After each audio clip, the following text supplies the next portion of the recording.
everybody, it's Safi and Marco, Dish Out on the Movies. We are ready to complete our Fargo Season 4 by evaluating the season as a whole. And we're just going to say the good things we liked about it and the bad things. So I'll start with the good thing, then Marco, and then I'll do a bad thing, etc. And then we'll both give our full review, not in terms of a grade, because this is the season. We're going to give it in terms of food, because that's what we do for a movie, okay? So, I'm going to start off. The first good thing I want to say about the season was the last episode. I thought the last episode was primo, which really sounds weird. Consider all the complaining we've done. But there were so few characters left that I thought they did a good job with what they had by just piecing it together and making something worthwhile and successful for the most part at the end. For example, at the Rita, she succeeds in helping her parents get back their business and house. Satchel makes it home, and his parents are able to see that he is still alive. It's like people used to say back then, that the kids will be more successful or better off than their parents. Just look at Ethel, Rita, and Satchel. Okay, Marco, go ahead. How about your good thing? I would say the score was really good. I think that in Season 3, the score was extremely lacking. Don't you agree with that? Do you even remember any music from Season 3? Not really, which is sad. There was a song, one song, like in the middle, it was really good, and it plays in like episode 5 at the end of that. And then there was also a great song that was like sort of like an improvisational like drumming, and and that was in the final episode. Actually, I like the percussion. Well, those were pretty good, but it was lacking. And with this season, they actually really improved the music. I thought that there were some great tracks that, like, really, they elevated sequences that were terrible. Like, the train sequence, like, the music was really good, and I was like, oh, God, it's too bad this sequence is shitty, because the music is really good. And then there's that one black and white episode where they've created the new Fargo theme for that episode that was like I don't know how to describe it. It had different kinds of instruments, and I thought that was really good too. So what's your next good thing, Safi? Oh, you don't want to flip to a bad thing now? Oh, okay. What's your bad thing? Well, surprise, surprise, my primary bad thing was the lighting. And I complained about just about probably every episode. And I want to say, if you want to make a real noir movie, then do it. But toning down color and lighting to a point that you can't even see what an object is or the writing on an object, which may be the difference between life and death, is stupid. And then the other thing I didn't put down, but I just remembered when we call him Mario, when he had accidental death, I didn't even, I'm kind of glad in a way, but I didn't see what happened to it. It was so gross. And the only way I was able to see it is because Marco put it on black and white. Yeah. And I thought that's asinine, sorry. Because I figured out the black and white actually made things look cooler. And what I usually do is I put stuff, I watch it on my phone. And that may not be the best thing to do, but I just have so much to do, and I'm doing many things at once. That's how I watch and listen and do everything, really. Well, don't tell people that, Safi, because they're going to then accuse you of, see, that's why you don't understand the show. You're not paying attention. No, Marco plays it back for me to show me on TV what it really looks like. Don't even mention that, okay, Safi? Okay, well, that's it. How about your number one bad thing? No character arcs. I would say, looking back, no character had a character arc except for Mario, and then the nervous cop had a shitty character arc. Yeah. I could go through all the characters if you guys would like a video with that, with just explaining that, because I could go on for hours and hours. I mean, it's very easy to explain, but it just takes a long time. Because, I mean, right off the bat, the U.S. Marshal has no arc. He starts off the U.S. Marshal and he ends the U.S. Marshal. There's no character arc at all. I mean, some people were so stupid they were saying Ethel Rita had a character arc. I mean, really? She starts off a snarky brat teenager. She ends a snarky brat teenager. There's nothing about her that's changed. You know, people said all this crap. It's stop putting things that aren't there. Like that one commenter who was basically writing the show and basically doing a better job than the show actually did. You know, you're putting things there that weren't actually there. Like the thing with it's about women controlling men. Like this stuff doesn't exist. And with the character arcs, the characters were so paper thin, they were like stereotypes. The only character, though, that had a character arc was Mario. And he went from... And that's why I actually really like him now. Because he went from being that animalistic, evil person... he went into actually realizing that he was not a good thinker. And that he couldn't come up with plans, and he needed to just follow the lead of Mustache Man. And so I thought that was really cool. He had a character arc. And of course he was then killed off because the show sucks. But yeah, that was terrible. And then the nervous cop, he had a character arc, which was basically but he kind of didn't. I mean, he I guess he chose the side of the person who hates him, Chris Rock. You know, he had three choices. He could have chosen the U.S. Marshal, which he should have done, and then he could have chosen Mustache Man, and he could have chosen Chris Rock. And who did he choose? He chose the one worst choice. The guy who hates him, insulted him, called him all these names, said he's a coward, when he doesn't realize he's disabled and his wife was murdered and he has PTSD, and he chose the side of that guy. And that's a shitty character arc. That was trash, and they ruined his character. I was really liking his character along with others, and then they ruined him with that shitty arc. But other than those two, no character had an arc. And that's writing 101. You can't have a good story unless people change. Okay. All right, well, here's another thing that I liked. I liked all the women characters. Ugh. The two female bad guys' escapade at the train station, in fact, the whole train station episode, or part of the episode, was far-fetched.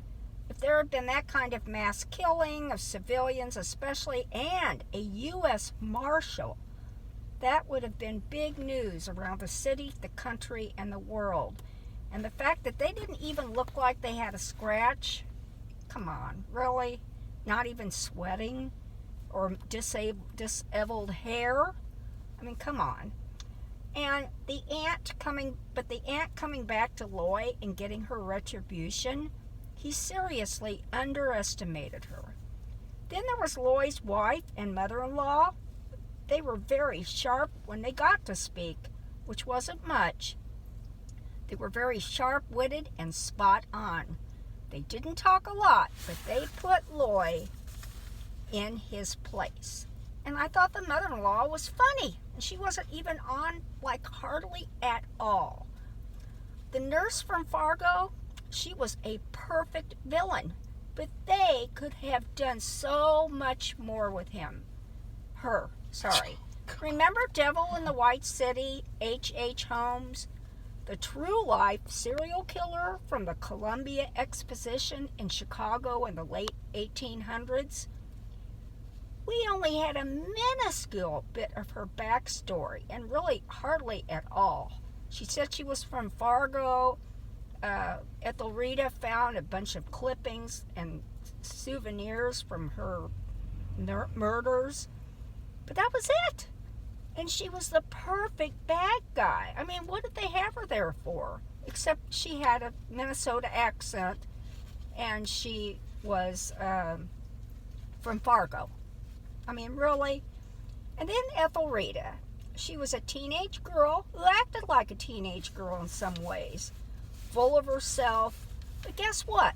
She was really smart and used her intelligence to help her parents and to get further in life. Although we don't get anything more specific than her pictured in a nice grown-up outfit, a suit with a beautiful set of luggage that were packed bags, and she was going somewhere, and we have no idea where. Okay, Marco, go ahead. What's another positive thing? So you like Ethelreda. Well, can you at least acknowledge that she did not have a character arc? No, I just think she grew up a few years, and she was already smart, and she just used her smarts to help her parents. Trash. And then left town. My next good thing would be the costumes. We never mentioned the costumes, but the costumes were all fantastic. Yeah. I really didn't have a single issue with any of the costumes. And if you want to get any of those hats that those men were wearing, go on Goodwill, shop.com, whatever it is. You will find tons of those hats you can buy. It's not necessary, Safi. Well, just in case. And I was trying to explain my point. And so, like, the best costumes, I would say, the Native American, the fake Native American bank robber, she had, like, these red boots that were really, every costume, like, fit people. And, like, even though everyone was a one-dimensional stereotype, everything fit perfectly like a glove. Like, even in the final episode, you had some great costumes with, like, the mustache man. He had, like, a cool red outfit on, and Nurse Mayflower looked good with the costume, and, like, everyone. Actually, no, I don't have any criticisms about the costumes. The costumes were really good. So, the people who did the costuming... Sorry, I have to have Safi's phone on because I have notes on her phone. I put it on airplane mode, though, so I don't understand that. But the people who did the costuming should be awarded, probably, I would say. Out of everyone, they should be given an Emmy because they did a really good job with the costumes. They were really cool costumes, and it's too bad we didn't get to see them very much because the lighting was so poor. But the costumes were really good. Okay, well, I guess we're back to criticisms. Marco kind of touched on this already, were that good characters that do not get a full run-through whether they are good or evil. For example, the rabbi. Marco talks on and on about character arcs. The rabbi was traded as a little boy to the other side until he shepherded away Satchel, and he was a prisoner of his father's making all of his life. What would have happened if he had fully escaped with Satchel and started to live a new life? Of course, maybe his parents wouldn't have seen him again, who knows, but still, it looked like he was going to do something positive. He was starting to think differently. But okay, next is the marshal. For 90% of the season, he sat in his car. But when he had lines, they were sharp-witted and punchy. Then there was, I guess, Gaetano, who we call Mario. And he was the perfect bad guy who started having a character arc, but whose life was cut short by an accidental death, which I guess we're not going to really talk about that much, but just having an accidental death in a show like this is weird. I mean, really surprising. The next one was, is it Calamita? Or Burnface, I'll just call him. The evil Italian. He was another perfect bad guy. What happens? he's just carried off by a tornado. Mm-hmm. And I guess that's it for the characters I thought that were very full and have a lot to say that never got to. Okay, and the rabbi is a different story because he actually had a character arc before the season started. He had a character arc because they showed the flashback of him killing his own father, quote unquote, and then we see now that he's not going to let Satchel become a victim of this crime family environment, and unfortunately it ends up failing because blah blah blah. But my next bad thing is agendas. There were tons of agendas, tons of 2020 woke, stupid college student dialogue, pretentious feminazi agendas. They're just artificial distractions. They have no place on movies and television. They're disgusting. They're sinister. They're just distracting, and they're just so blunt and so not smart. They're so distracting, and like what Safi's doing right now. And they're so, they have no basis in reality. They're just constant complaints. Like, oh, I don't like the fact that this is this, and so I'm going to show it in this scene. And then I'm going to make this type of person look like a victim all the time because they're this type of person. And I'm going to complain about this culture, and I'm going to complain about this, I'm going to complain about that. And basically it's just a small group of people who live in misery. And they like to live in misery because it makes them feel special, like they're special little victims who need help all the time. And I would say the biggest example of agenda would be the birthplace of civilization line. Because the U.S. Marshal is asking for the location of this girl's relatives and he's telling her what they did. They murdered people. They're evil. They need to be put away so they do not do any more harm. And what does Ethelreda respond with? Did you know that the birthplace of civilization was Africa? That's, number one, that's not even factual. It was the birthplace of human existence, I guess you would say, but it was not the birthplace of civilization at all. That was like in the Middle Eastern area. I mean, you can look up to clarify, but that's just bullshit, and it has nothing to do with anything in the whole scene. It's just there to fit an agenda. And it was just like, why? It's like you have this great little scene and you have to have that stupid agenda in there. It has no purpose whatsoever other than the fact that the writer is woke. And so they want to impress the audience with how woke they are. And they want the audience to be educated about all their little woke talking points that they use in their miserable daily lives. And then the other agenda, I would say, is... I'm forgetting about it now. What's that other agenda? I'll bring it up in the end, if you can remember. Okay, I just forgot about it. It just left. That's okay. So what's next for you, Safi? Okay, well, I guess the last positive thing was some of these male characters, and basically we've really already mentioned them, but the rabbi who gave his word he would protect Satchel, and he followed through.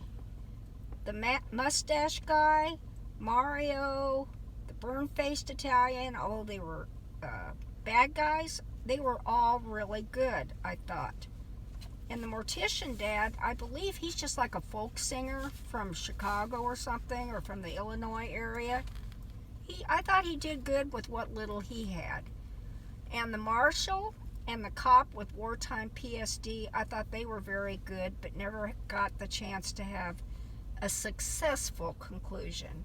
I think the cop with the PTSD, he got what people were warning him about, that he couldn't play all the sides. But So maybe he ended the way he was going to end. Anybody would end in that situation. And the marshal, of course, we mentioned, he sat in his car the whole time. Gotten a little bit of the scene with the when he came there to get those girls, to get them back into jail or prison. That's what he came for. He didn't come for any of that other crap. And he got him, and then of course the guy with the PTSD shot him because he got in the side of Loy for some reason. And so that's it, though. That's my last positive thing. So go ahead, Marco. You have anything else positive? Yeah, I have a bunch more things. My next positive thing is fixing the police character. In the past 3 seasons, I did not really like the police characters. In the first season, I did not like the main woman. I did not like Colin Hanks. I thought they were trash. Season 2, I liked the main guy, but I mostly liked him because I liked the actor. He was in the shitty Conjuring movies, if you know that guy. I like him, but I hate that old man from Cheers. I wanted him to die really badly, and then he didn't. And then he got his little plot armor ending where he's like, "Oh, I'm all better now. I'm magically all better. And I'm going to sit around and talk about creating my own language, which has nothing to do with the rest of the fucking season." And that was just incredibly dumb. And then in season 3, of course, you have basically the same characters as season 1, but even worse. You have a tomboy who just constantly just wants to do what she wants to do. She was trash. And then you had that other woman who was friends with her, and she was just annoying and basically like a character out of Californication. And then you have this season, and you have flawed characters. They're not perfect characters. They're not they don't walk off into the sunset. They're very, very in-depth characters. You have the Marshal, and he's basically the Batman of the Fargo universe. And he is a very heroic character, but he also has flaws. He's a Mormon. Mormon people are garbage. And then... Sorry, but it's just the truth. I want people to know that because when I say all the time, like, U.S. Marshal, I don't like Mormon people, so I wanted people to know that. But I like the Marshal as a character. Mormonism is a cult. And but then you have the nervous cop, and he's got that disability, which always affects his job, unlike in season 1, where they just ignore the fact that woman can just do her job perfectly, even though she's overweight. Which is just, sorry, but it's just a fact. Like, there's nothing wrong with that, but at least show that it has an impact on her job once in a while, because it would in real life. And he's got that disability. He's got the fact that he needs to choose a side.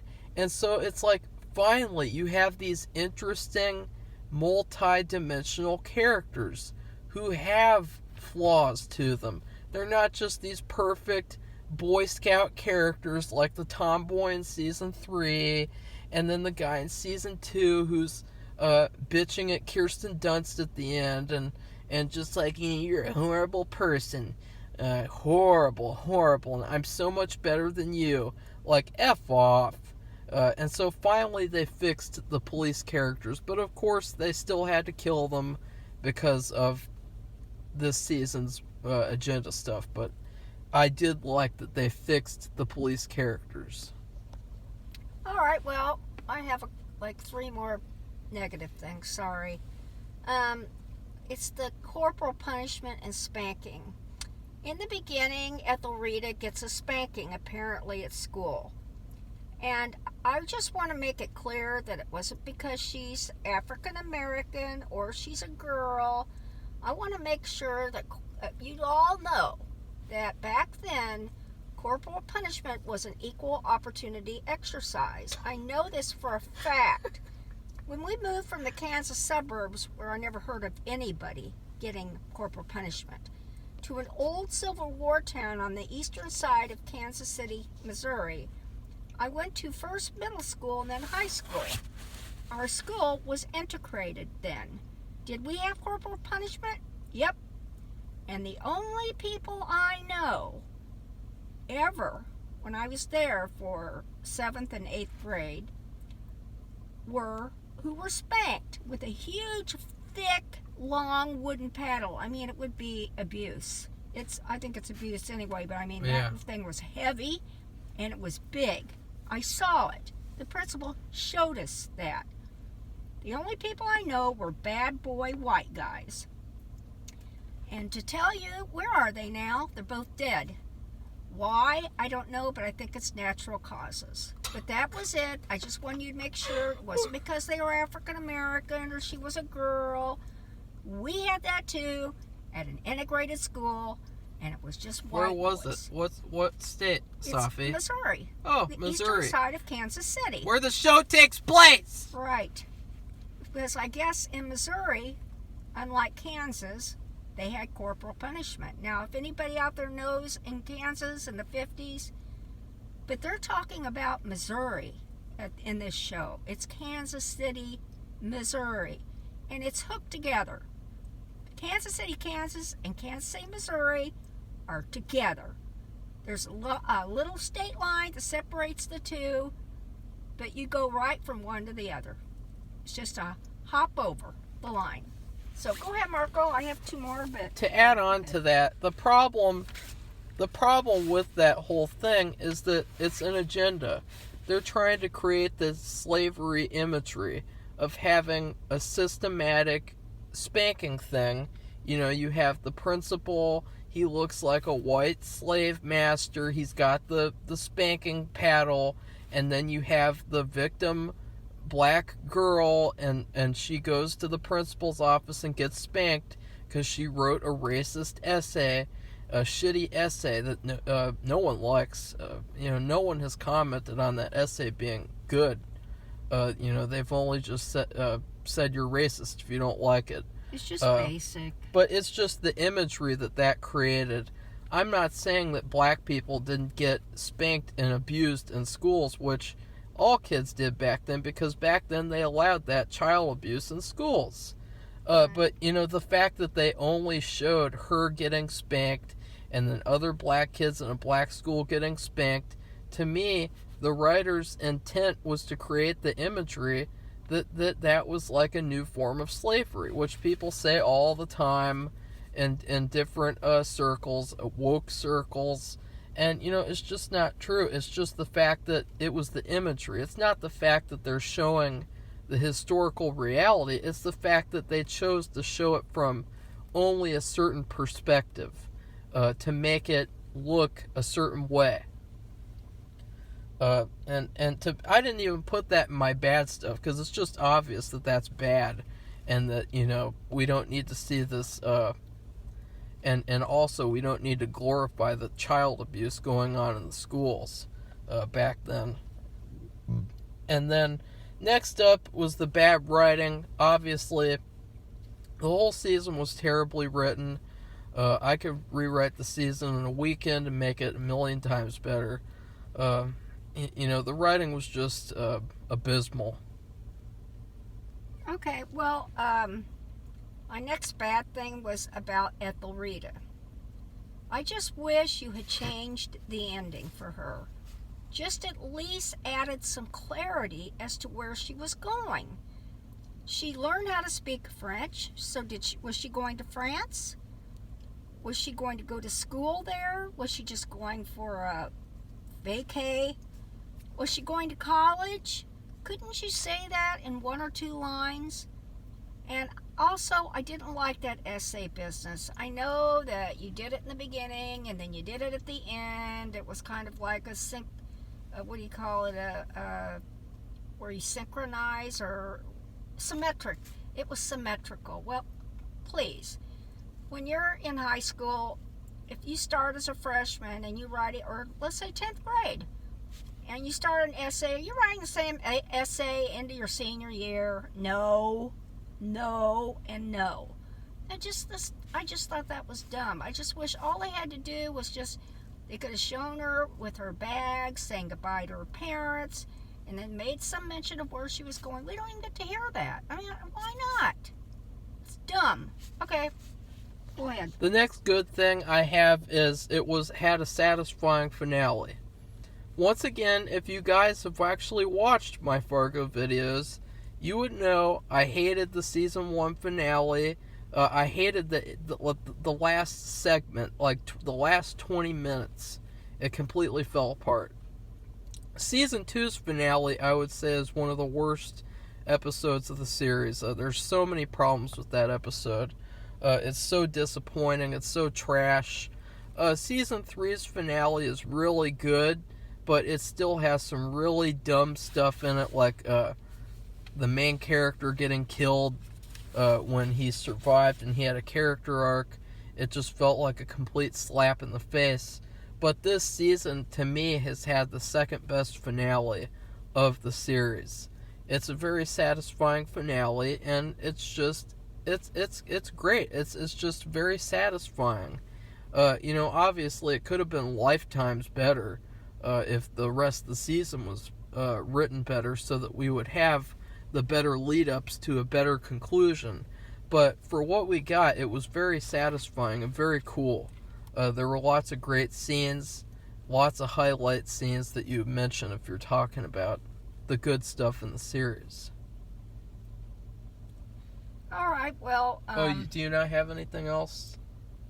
I just wanted to mention, I thought there were several unresolved storylines. I mean, if they had to pare down everything because of this pandemic, there might have been a better ending to several of the endings they had, or they would have kept some people alive and given a better ending. I don't know, but it's a shame. But like I said, actually both Marco and I I thought they did a really good job. It's like remaking an outfit, tearing it all up and piecing it together differently and adding other pieces of other outfits.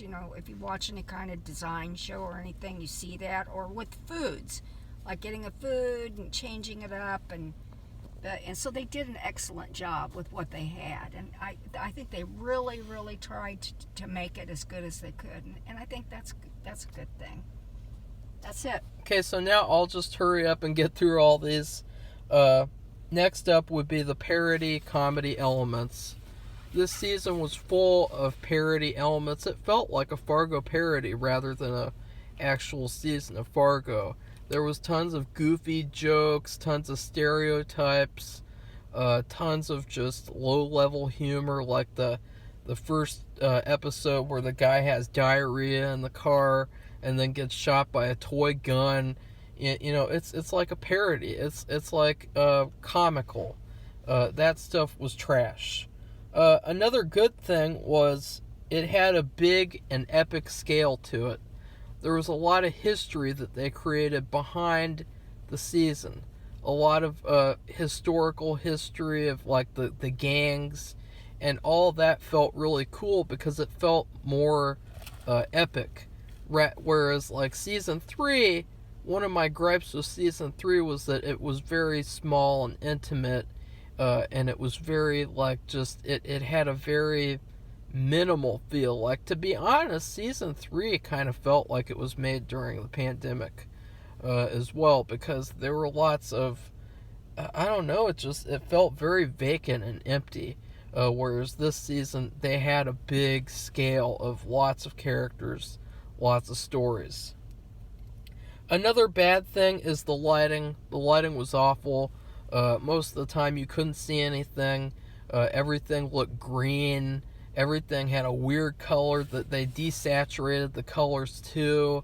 It looked terrible, to be honest. The lighting was abysmal this season.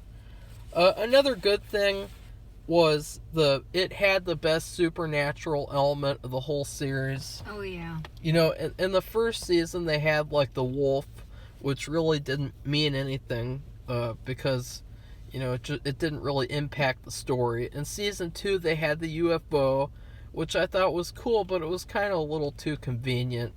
Season 3 had a horrible Supernatural where they had the stupid bowling alley, and they literally killed off one of the best villains by him just sitting at the bar and staring. And I was so disappointed by that, and so just like, what?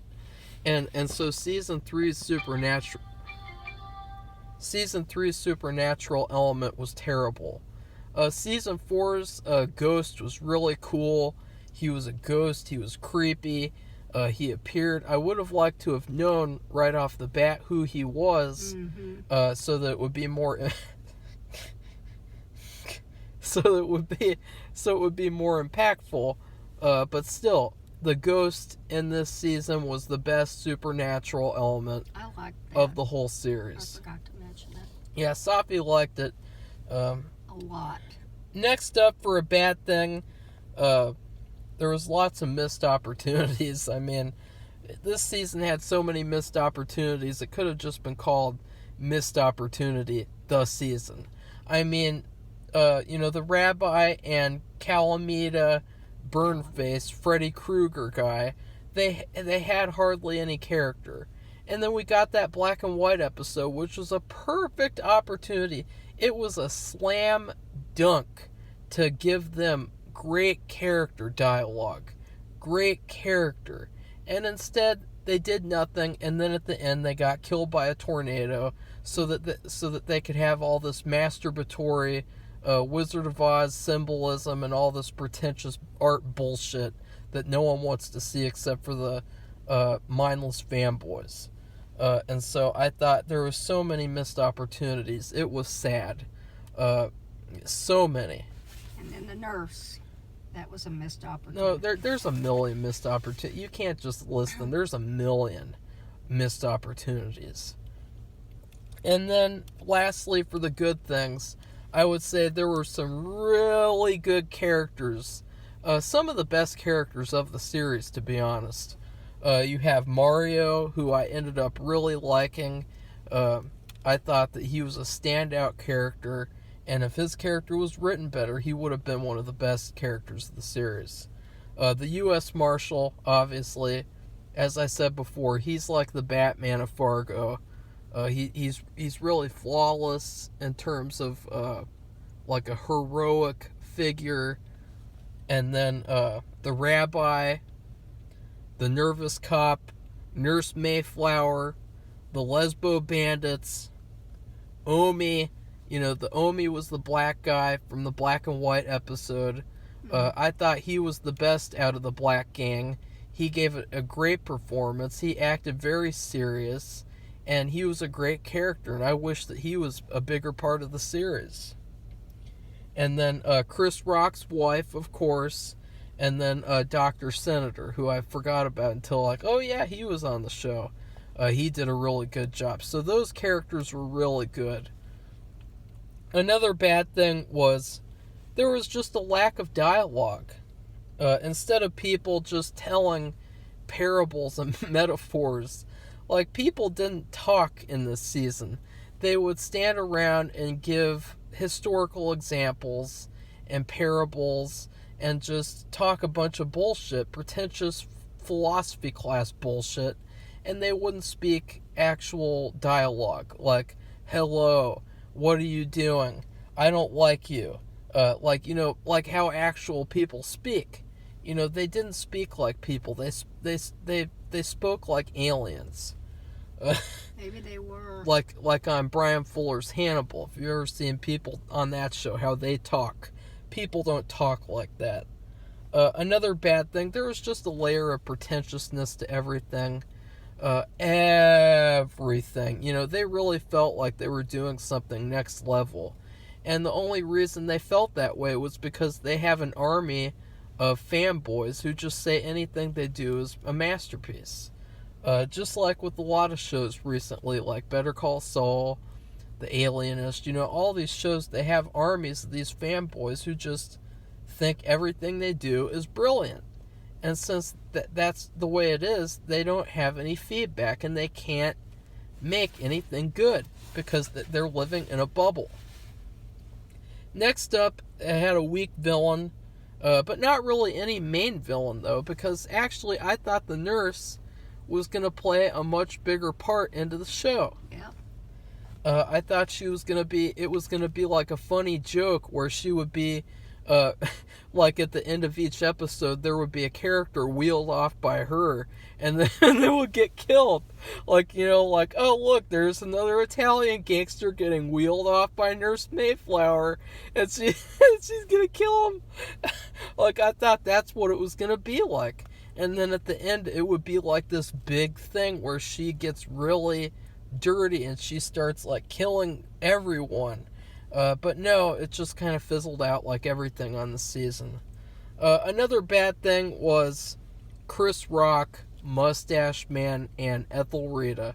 They were the worst characters of this season. They were trash. Of course, you have Chris Rock trying to act. He does this very fake, I'm a serious gangster, and I'm trying to act serious. And, oh, you're not taking me... Oh, I remembered the agenda. The worst agenda on the show had to do with Chris Rock in that scene where he picks up a statue. The nervous cop owns a bunch of little statues, and Chris Rock picks one up and he's like, what if these statues were your slaves? What if they wanted rights and they started rising up and fighting back against the man? And it's like, what is this? You're comparing these little statues to slaves? Like, what are you thinking? They're inanimate objects. This isn't Toy Story, Chris Rock. And he's just doing this horrible job, this horrible performance. It's so cringy, and you have all these sheep who say, oh my god, Chris Rock, this is amazing acting, oh my god, I've never seen anything like it. Yeah, you know why you haven't ever seen anything like it? Because it's trash. It's horrible acting. He needs to go back to acting class. He was trying something and it didn't work. It was a fake persona, it was a fake voice, and it was fake. And they were actually trying to make him like a great character, like, oh my god, he's a family man, so that makes him good. Like, no, sorry, he's trash, he's evil, he's one of the most evil characters in the season. And then you have Mustache Man, and played by the guy who just plays the same character every single thing he's in. I'm going to be the snarky guy. I'm going to make jokes and I'm going to get really over the top and flip my hair like Barney Fife. And, that's all he does. Everything he's in, he's the same character. But to be fair, they are the ones who gave him that character. He's a good actor. And just like Chris Rock is a good actor, but both of them were given these stupid characters and they were not directed well. And so you have Mustache Man, and he's just over the top the whole season. I'm going to act really over the top, man. I'm going to sit here and finger shoot people. Pew, pew, pew. Like, just stop it. You're such a joke. And then you have Ethelreda, and she's a terrible actress as well in this show. She's just I'm going to be a monotone character.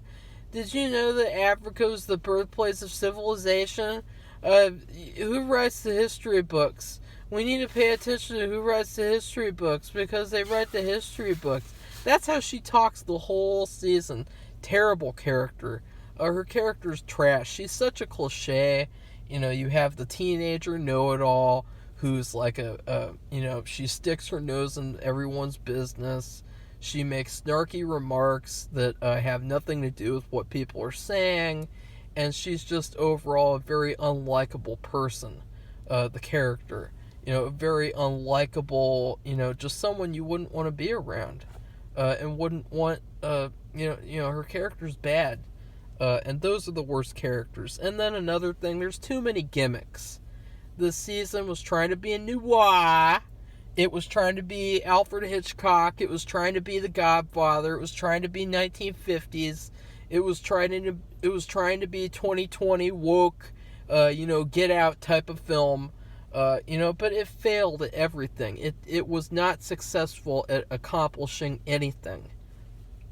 Another bad thing is no one talked like they're in the 1950s. They all talked like they're in 2020 and like they're having like a conversation on Twitter. Another bad thing was no main character to root for. In seasons 1, 2, and 3, there is a fucking main character to root for. And I'm sorry, but you need a main character. Even movies with lots of characters have a main character. At least one. But then you have this show. They had the U.S. Marshal, and then they just killed him off because F his character. And he was the main character, and they just kill him off. And it's like, it's different like with Psycho. Because in Psycho, what happens? She gets replaced by her sister, who becomes the main character with her boyfriend. But on this show, they just decided, no, there's no main character at all. And then, lastly, I think, it was not worth a 3-year wait. It was, to be honest, I'm getting a little sick of nowadays where it's like, these TV shows, they think that they're so much better than the TV shows that are years ago. They make this small amount of episodes. They try to stay under 5 seasons. They only make them a couple of years. Every couple of years, they do everything they can to just make it seem like they're like next level Oh, we're not TV, we're movies. We're just long form movies. We wrap everything up in a bow, and it's just not true. And so this season, I mean, you think I'm pissed off now? You couldn't imagine how pissed off I would have been if I had waited 3 years for this shit. And then lastly, the very last thing, this is what's most important in this review. Any show or movie that has to have an army of fanboys who just like everything, attack people who criticize the show, anything, any show or movie that has that army of fanboys is not a good show or movie. Because if it was good, then it would speak for itself. You don't need an army of fanboys to defend The Godfather. You don't need an army of fanboys to defend, what's another iconic movie? Tootsie. There's nothing like that. But then with Fargo, for some reason, you have to have all these old women. You have to have all these woke kids from college campuses, in their little bubbles. You gotta have them come on and be like, you're racist. You don't like Fargo, you're racist. You don't like Fargo, you're sexist. You don't like Fargo, you're evil. You're in the KKK. It has nothing to do with the show. And it just shows that, you don't actually have anything. And you can't counter any of these critiques because these are legitimate critiques. I'm being completely fair, unbiased. The only bias that I had was with the episode where the Marshal died, which, to be honest, still pisses me off. And I still give that episode a fucking F. And so, yeah. And it's also because when I binge watched this show, I could see the decline. In season 1, it had problems. Season 2, it had problems. But season 3 was full of problems. Season 3 had tons of issues. And no one criticizes it because it's Fargo. And it has this army of fanboys who just like everything. And sure, I really like season 3. I think it has a lot of good stuff. But it is majorly flawed. And you can see all the flaws in season 3 continued on to this season. You have the goofy comedy elements. You have the experimental stuff. You have the art, pretentious. All of that stuff is amped up to the max level because you people who watch the show did not criticize it when it was at a minimal level in season 3. If I was around reviewing season 3, season 4 never would have happened. You know why? Because they would have listened to my critiques and they would have improved instead of just going off the cliff because they did not get the critique that they'd needed. So that's it. All right. Well, I think we should review it, and then we need to end this. Yeah. Well, what I did was I gave this whole season a 3 or 4 course meal of any kind, where only one of the dishes is maybe good and then the rest is terrible. An example of that would be last year on Marco's birthday, our family ate at Cooper's Hawk Winery, and I did not care for in my dinner for the most of it, like 99% of it. It was these special shrimp soaked in bourbon sauce or something, garlic filled potatoes, and a mixture of undercooked, untasty vegetables. And there was too much garlic in the potatoes, and I didn't care for the shrimp, although Marco liked it, so I have to say that. You know what I did enjoy? I enjoyed one thing, and it was something I was not really allowed to have much of. It was this holiday mauve wine, which they made just for Christmas, because his birthday is in December, close to Christmas. And it's a spicy holiday drink that maybe just like 2 ounces of wine mixed with spices that's served hot. And it was so good. It's like the best drink I have ever had. And I'm not even really supposed to drink any alcohol due to health conditions and my medication, but I sipped it during the whole meal to try to get through the horrible food I had. And I don't want to say that like Fargo is just totally horrible without some little thing, but it really was, between the lighting and hardly any lines and everything that we've mentioned, you just have to pick out like certain things that you like, but it wasn't all good. So that's what it reminds me of.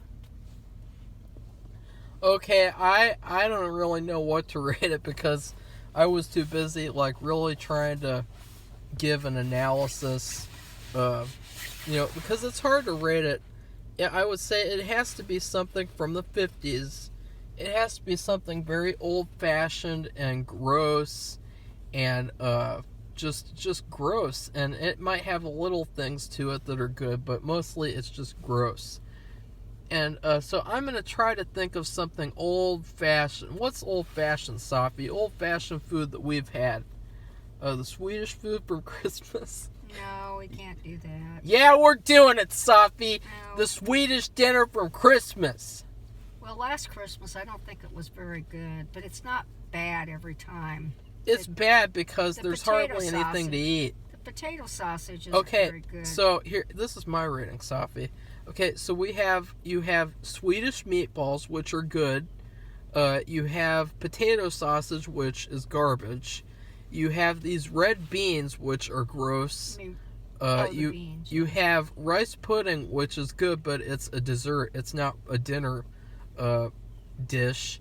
And then you have cheese and limpa bread, which is not go with dinner at all.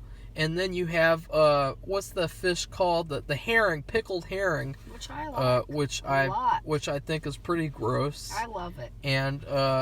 And so there's really nothing good except for the stupid meatballs. And that's what this reminded me of. It was a smorgasbord of trash.